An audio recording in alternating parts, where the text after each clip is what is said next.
Bonjour et bienvenue dans cette table ronde dont le thème sera « Intégrer l'expérience utilisateur dans l'innovation de défense ». Donc pour ce débat, j'accueille le colonel Depeyret, directeur du Battle Lab Terre, Simon Payet, Open Innovation Director chez Naval Group, et Yannick Leloget, Industrial Product Design Manager chez Robotics Industries. Alors mon colonel, vous êtes diplômé de Saint-Cyr et vous avez participé dans l'infanterie à de nombreuses opérations extérieures en Côte d'Ivoire, Guyane, Tchad et Kosovo. Vous avez opté vers une spécialisation autour de la doctrine, puisque vous avez été chef de bureau entraînement-instruction au SANZUB, puis détaché auprès de l'état-major des armées émiriens, responsable de la doctrine et de la politique d'entraînement d'un centre émirien d'entraînement. Vous avez ensuite travaillé au centre de doctrine et d'enseignement du commandement, où vous y étiez chef du projet doctrinal Scorpion, responsable et fondateur du laboratoire du combat Scorpion. Depuis 2019, vous êtes directeur du Battle Lab Terre. À noter que vous avez conçu un serious game, Urban Operations. Vous êtes chevalier de la Légion d'honneur et chevalier de l'Ordre national du mérite.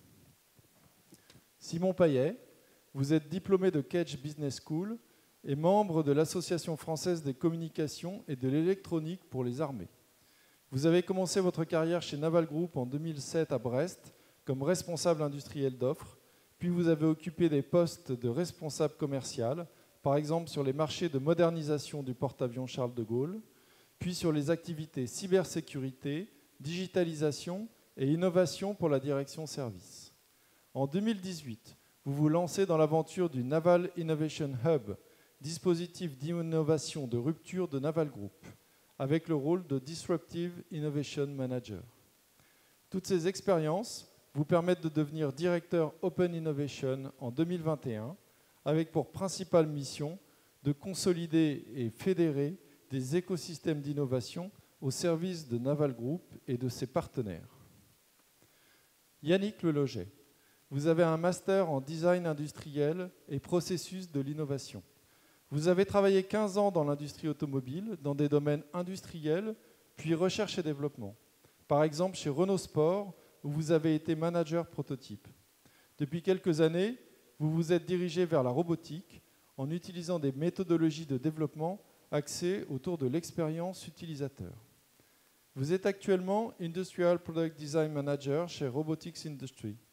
Vous intervenez également dans des cursus académiques comme Strat, École de Design, ou l'École nationale supérieure de cognitique. Alors mon colonel, quelle est réellement la place de l'utilisateur dans vos démarches exploratoires? En quoi le Battle Lab Terre peut-il représenter un utilisateur forcément multiple dans l'armée de terre? Bien, Christian, merci pour cette question et merci déjà pour l'invitation d'intervenir dans le cadre de ce Techno Day d'Arcus.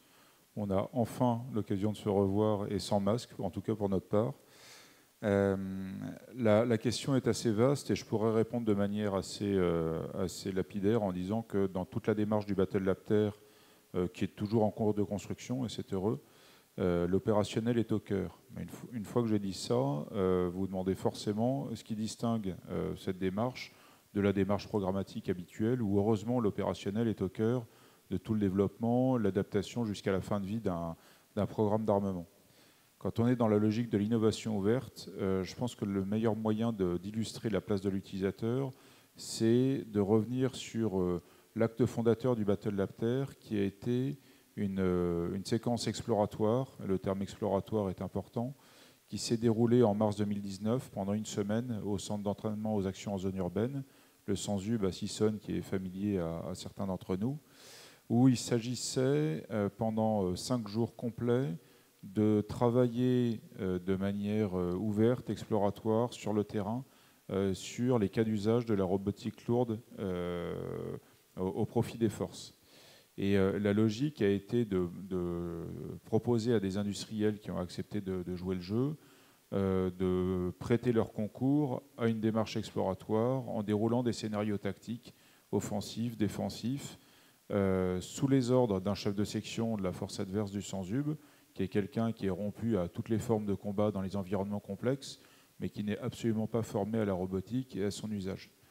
Et le constat qui en a été fait a été d'abord de se rassurer en se disant que les générations qui sont au combat actuellement ne sont pas du tout inhibées face à la haute technologie et ne souffrent pas de la surcharge cognitive qu'on craint tous dans les états-majors.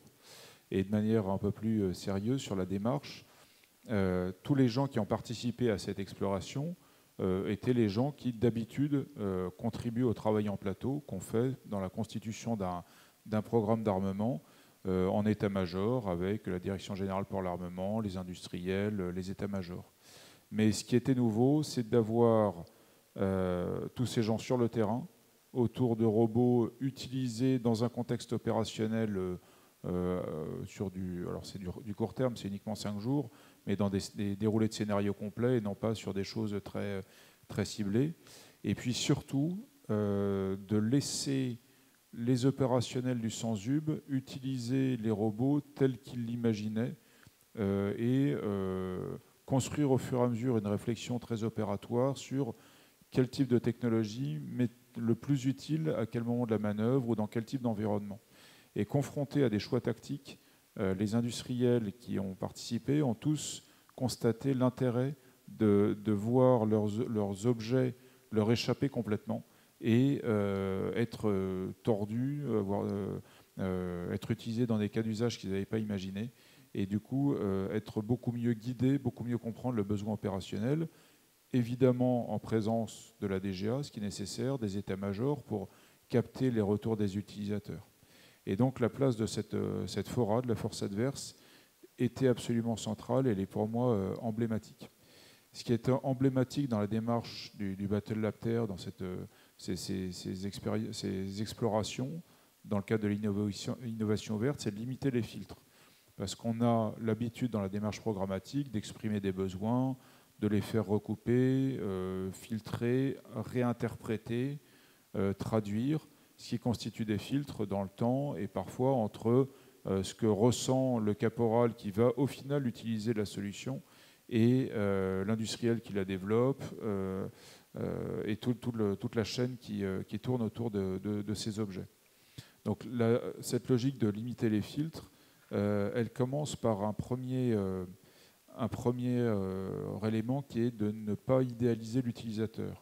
En fait, on pourrait passer par une méthode que j'ai vue dans d'autres laboratoires où on fait un espèce d'avatar de l'utilisateur très typé, avec même, on lui donne un prénom, un visage virtuel, etc.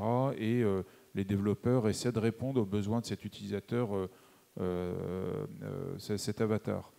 Le Battle Lab Terre amène les solutions sous forme de prototypes sur le terrain, ce qui permet de poser la question directement au caporal et non pas d'imaginer le caporal et la réponse qu'on est en train de construire. Donc quand on observe le succès complet ou mitigé d'une solution sur le terrain, ce n'est pas la parole des experts Satori qui porte, puisque le Battle Lab Terre est à Satori, c'est vraiment la réponse de 2 ou 3 régiments qui vont l'utiliser dans des circonstances différentes, qui auront sans doute, avec des cultures différentes ou des attentes différentes, des retours variés, parfois opposés, mais c'est leur parole qui portera. Le deuxième filtre qu'on évite, c'est de s'appuyer sur une vision. Mon expérience me dit que ça va marcher ou que ça va apporter quelque chose aux opérationnels. Non, il faut avoir un peu de recul. Ce dont j'avais besoin comme chef de section il y a 25 ans était sans doute très pertinent, mais ce n'est pas du tout à ce titre-là que je vais chercher des solutions. Donc la place de l'utilisateur, c'est d'abord de donner son avis, de tester, éventuellement de casser, éventuellement d'être très séduit et ensuite d'abandonner au bout de 2 jours, ce qui est quand même un excellent signe pour nous, enfin un signe très révélateur. Et donc l'accompagnement qui est fait par le Battle Lab Terre, c'est d'avoir de l'ouverture d'esprit, créer les conditions de la rencontre. On cadre aussi les travaux de manière à ce que la rencontre nous apporte autant de choses que possible, la rencontre entre la solution innovante, le terrain et les utilisateurs. Donc ça demande pas mal de travail d'accompagnement. Et puis surtout le point clé de la démarche, là où on ne va pas se couper de l'utilisateur, mais on va essayer d'exploiter, de valoriser le retour très brut qu'on reçoit, c'est la phase d'exploitation, puisque la finalité de la conduite d'un programme d'un projet d'innovation ouverte du Battle Lab Terre est dans ses recommandations. Je recommande au sous-chef plan programme l'étude d'une solution, d'une brique technologique pour un passage à l'échelle. Et dans ce cas-là, je ne vais pas mettre en brut le retour du sergent, du lieutenant, du caporal. C'est à moi de faire un travail d'analyse qui s'appuie sur le rétexte, sur la veille, etc., pour multiplier les cas d'usage, essayer de se projeter dans cette solution est pertinente dans tel environnement, mais dans combien d'autres environnements elle pourrait être utile. Et c'est là où on a besoin de passer de l'opérationnel, qui est un avis brut qui compte, à une vision un petit peu plus abstraite, un petit peu plus généralisée, ce qui valorise toute la démarche. Merci. Alors Simon, venant du naval, comment est-ce qu'on peut intégrer l'expérience utilisateur sur des produits industriels à cycle long, voire très long, et comment est-ce qu'on peut obtenir un retour d'expérience fiable pour des solutions qui sont encore en cours de développement? Merci Christian pour la question. Donc, on arrive à récupérer du feedback utilisateur et à modifier et faire évoluer nos produits quand on fait l'innovation incrémentale, donc sur des technologies qu'on maîtrise et qu'on fait évoluer, amener des performances supplémentaires. Cependant, quand on est sur des technologies radicales ou innovations de rupture, c'est beaucoup plus compliqué pour les intégrer. Donc aujourd'hui, chez Naval Group, nous, on essaye déjà de mettre des mesures conservatoires dans nos produits pour pouvoir accueillir ces nouvelles technologies. Sur l'innovation incrémentale, on sait le faire, on est habitué à l'industrie de défense et c'est plutôt bon pour pouvoir le faire.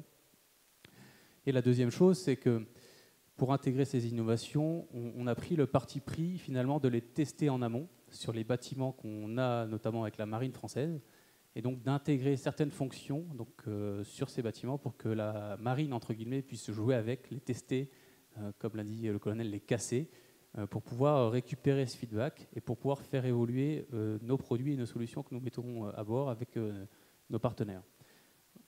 Un petit exemple, depuis 2019, on teste sur le porte-avions Charles de Gaulle une solution de data center embarqué qui va embarquer tout un tas de services digitaux, donc des services qui nativement n'étaient pas dans les produits Naval Group. Et donc, depuis 2019, on récupère ce feedback, on fait évoluer, on amène de nouvelles fonctions, on teste, on apprend, entre guillemets, tous ensemble, pour amener de nouvelles capacités opérationnelles.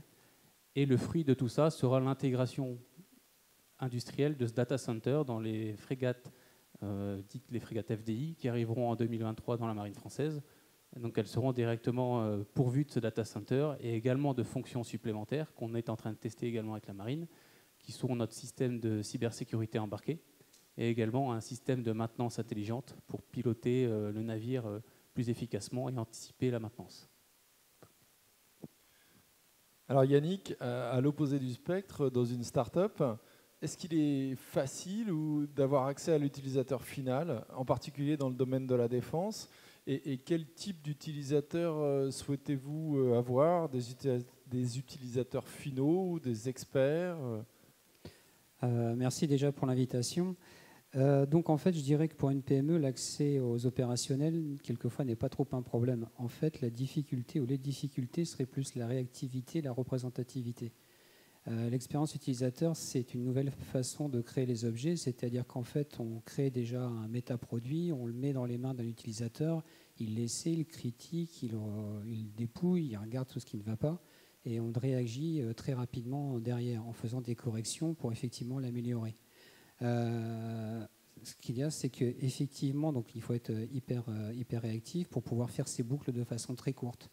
Alors, lorsque nous travaillons avec les forces spéciales, c'est simple parce qu'effectivement, nous sommes basés à Bordeaux, nous sommes à 4 km du camp de Souges, donc on peut les voir le matin, corriger l'après-midi, refaire une boucle, refaire des pièces en l'espace de 15 jours, leur donner, et ça va très vite. Mais comme le disait tout à l'heure le colonel, c'est qu'effectivement, les forces spéciales sont les forces spéciales.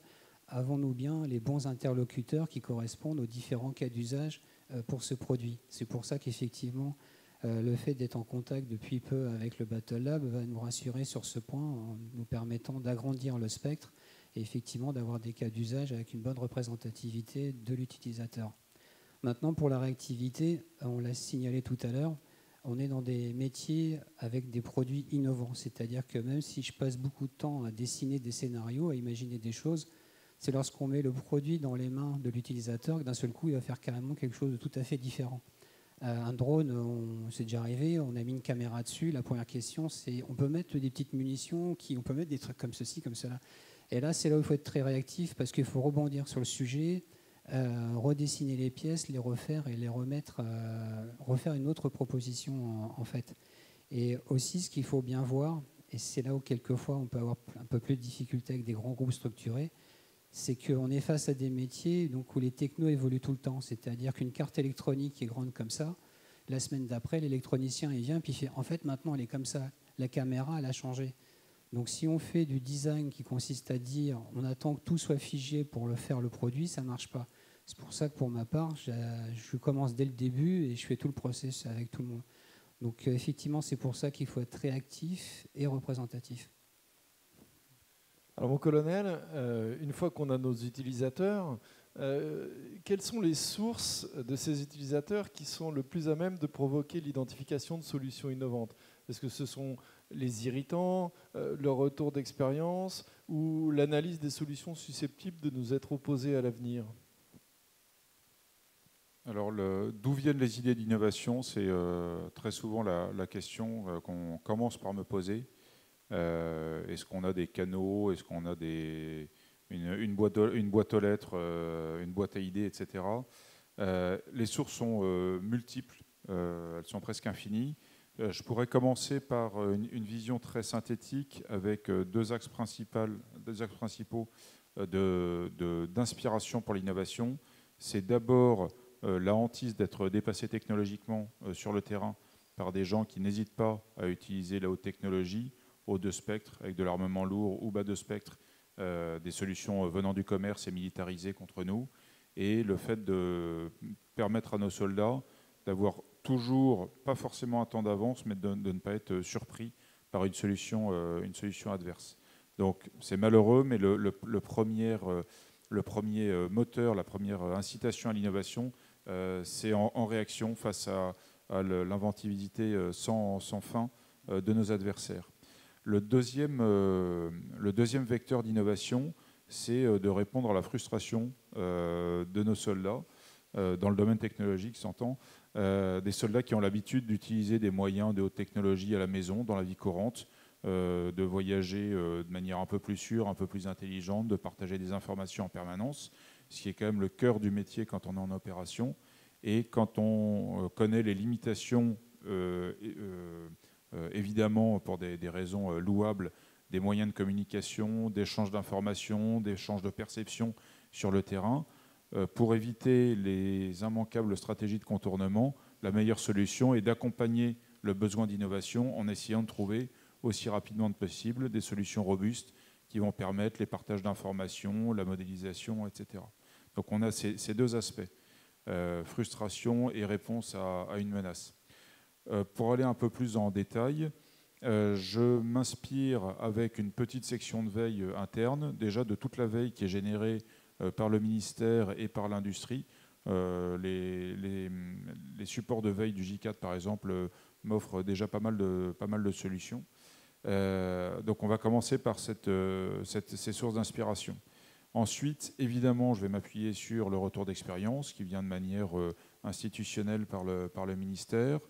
Mais je vais surtout envoyer dans un cadre assez large mon équipe de veille, soit en captation d'idées, c'est-à-dire aller pêcher au chalut dans l'innovation ouverte civile pour identifier des solutions qui, militarisées, peuvent faire la différence pour nos forces, soit répondre bien volontiers aux sollicitations nombreuses du monde industriel et de la recherche. Et en fait, c'est là où je vois la valeur ajoutée d'avoir créé une structure permanente dédiée à l'innovation pour l'armée de terre.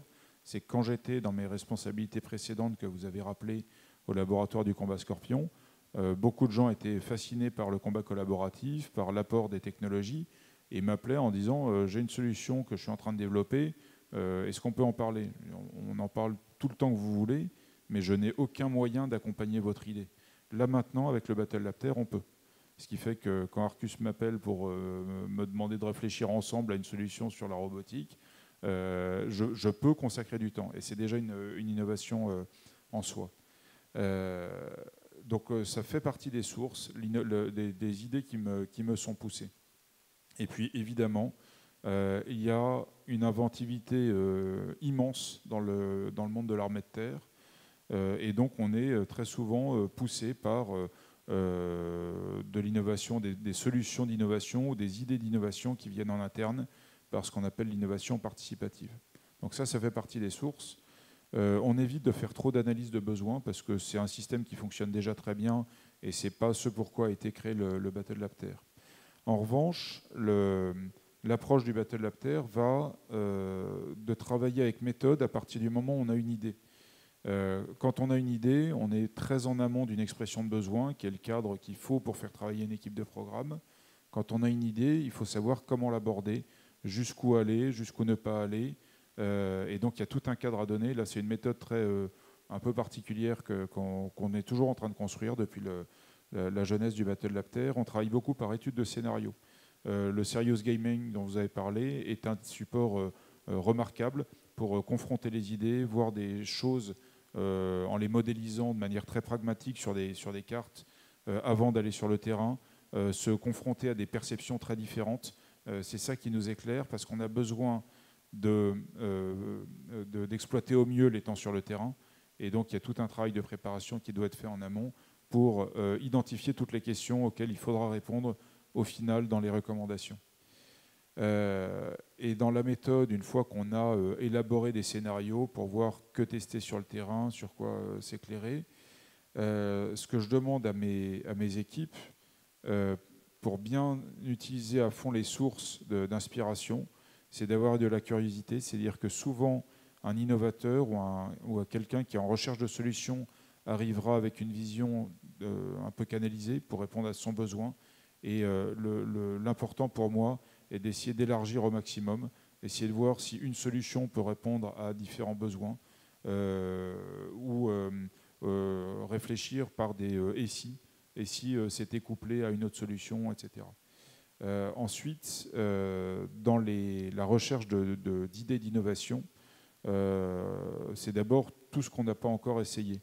La devise du Battle Lab Terre, c'est le devoir d'essayer. Donc c'est déjà le devoir d'aller chercher tout ce à quoi on n'a pas pensé ou tout ce qui a été balayé de la main et qui vaut quand même le coup d'être essayé, quitte à aller chercher sur le terrain la preuve que la solution n'était pas bonne. Mais tant qu'on ne l'a pas essayé, je reste sur ma faim. Et puis je pense que la valeur ajoutée d'une équipe qui travaille de manière permanente sur l'innovation, ce n'est pas de se spécialiser dans une vision de recherche de technologie permanente, c'est de pouvoir prendre un peu de recul au bout de la conduite d'une dizaine de projets et de commencer à faire le lien entre les idées.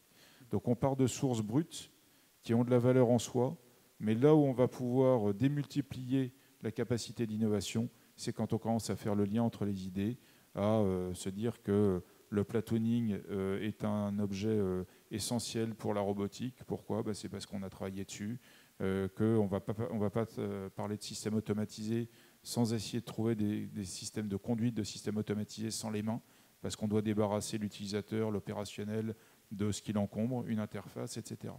Et donc le lien entre les idées, c'est vraiment ce qui nous permet d'exploiter au mieux toutes les sources d'innovation. Alors Simon, justement, chez Naval Group, comment est-ce que vous exploitez le retour utilisateur dans la conduite d'un projet d'innovation ? On a entendu tout à l'heure le colonel nous expliquer un peu sa méthode côté Battle Lab Terre. Vous prenez cette expérience de manière brute, vous filtrez, vous reformulez ? Alors, je n'ai pas de recette miracle, je risque d'en décevoir certains et certaines. Par contre, je peux vous faire part d'une expérience qu'on est en train de mener côté Naval Group pour prendre en place ce feedback. En fait, en discutant avec le sous-chef plan programme côté état-major de la marine, on a décidé en fait de lancer une interview sur une population qui est représentative de la marine, donc du mousse jusqu'à l'officier général. Et en fait, on l'a questionné sur des feedbacks qu'on recevait de manière discontinue, mais on voulait vérifier donc, sur nos capacités à innover et surtout sur la qualité de vie à bord de nos bâtiments. Donc on les a questionnés, on a passé à peu près 1 mois à questionner dans différents centres, différents bateaux. Et donc, on a eu tout un feedback qu'on a anonymisé. Et donc, on a présenté au sous-chef plan pour vérifier en fait, la véracité de tous ces propos.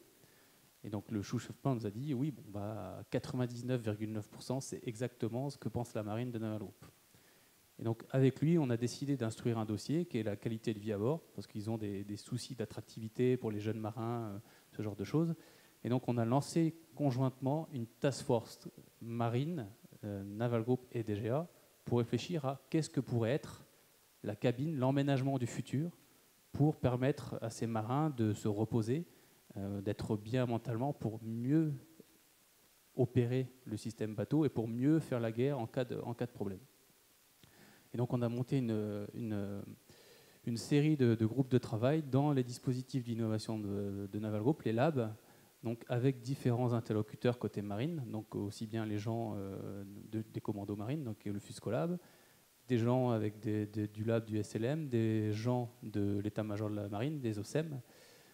Et donc, on est arrivé à maqueter une bannette, une nouvelle génération, qui répond aux besoins des marins.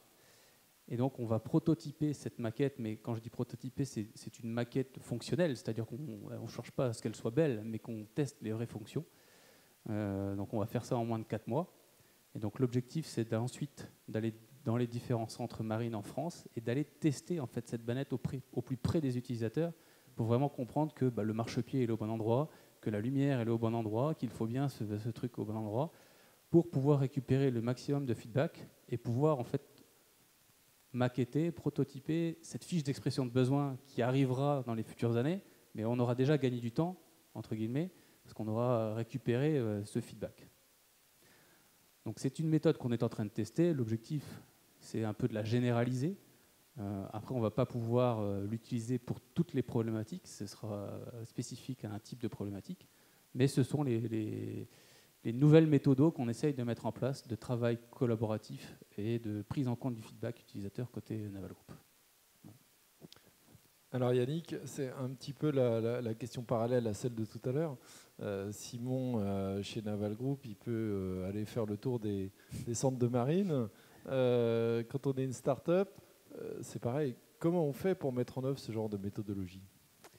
Donc en fait, chez Robotics Industries, je dirais qu'il y a eu un alignement de planètes il y a 2 ans. C'est-à-dire que juste à côté de nous, à Mérignac, s'est installé le Design Center de Thales. Donc le fondateur, président de Robotics, Marco Calcamucci, l'a visité, il a vu des dessins partout, il a vu des scénarios. Et en même temps, je lui proposais mon CV, où effectivement, il voyait des dessins, des scénarios. Et je lui ai dit, voilà, moi j'ai fait de la production, j'ai fait des voitures. En production, on a mis pas mal d'outils où au bout de quelques jours, les opérateurs m'ont dit, c'est pas ça que je voulais. Les voitures, on en a fait et les clients ont dit, c'est pas ça qu'on voulait. Donc j'ai dit, je veux vraiment qu'on fasse de la technologie, mais de la technologie utile. Qu'on se pose la question, pour qui, pourquoi, comment, et qu'on fasse vraiment ça. Donc en fait, Marco a accepté le challenge, donc ce qui fait qu'on a retourné le modèle économique de Robotics Industries. Et aujourd'hui, on a à la fois, je dirais, bureau d'études, quand on vient avec un cahier des charges très défini, très clair de ce qu'on veut, mais aussi on travaille énormément maintenant sur une prestation de service qu'on a appelée l'expérience design, qui consiste effectivement à accompagner les industriels, quels qu'ils soient, petits ou grands, en disant « vous avez une problématique, le but c'est de vous aider à définir vos besoins, définir les scénarios et définir le matériel dont vous avez besoin.